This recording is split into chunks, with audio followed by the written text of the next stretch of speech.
3D mammography, or tomosynthesis, which is its other name, is an advanced form of breast imaging that uses low-dose X-rays to acquire multiple slices of the breast, which are then put together with computer reconstructions to give a perfect 3D picture of breast tissue. 3D mammography can be used for screening anybody who's undergoing their screening mammogram. The current recommendations and most benefit applies to those with dense breasts. Women with dense breasts are now notified through their mammogram reporting system, and they're considered to have dense breasts if they're a level 3 or level 4, which includes those with heterogeneously dense breasts or extremely dense breasts, and they have been shown to derive a huge benefit from 3D imaging. The easiest way to identify if you have dense breasts is to look at your evaluation of your mammogram.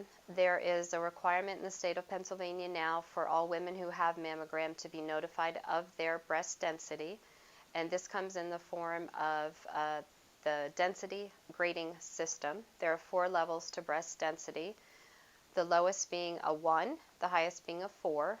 Level 1 are fatty replaced breasts. Level 2 are scattered density breasts. Level 3 are heterogeneously dense breasts, and level 4 are extremely dense breasts.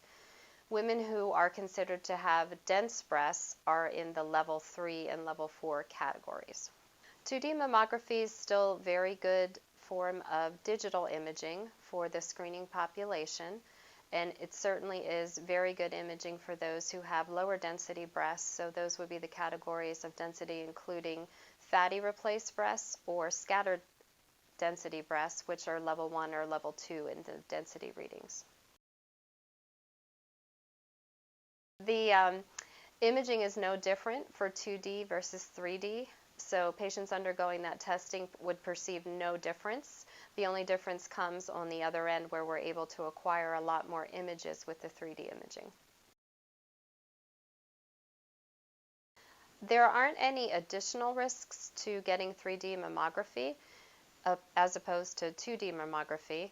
3D mammography, if anything, reduces some of the risks that come along with 2D mammography because it's able to decrease the rate of callbacks. So overall, it decreases, hopefully, the exposure to radiation.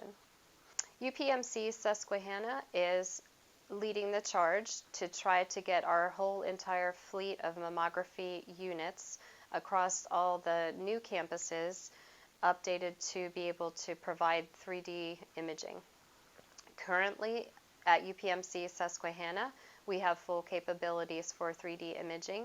Soldiers and Sailors campus also has just recently acquired this new imaging. If any additional 3D imaging is required for any patients in the Sunbury, Lock Haven, Northern Tier regions, the campuses at Divine Providence and Soldiers and Sailors are easily able to complete that imaging for patients.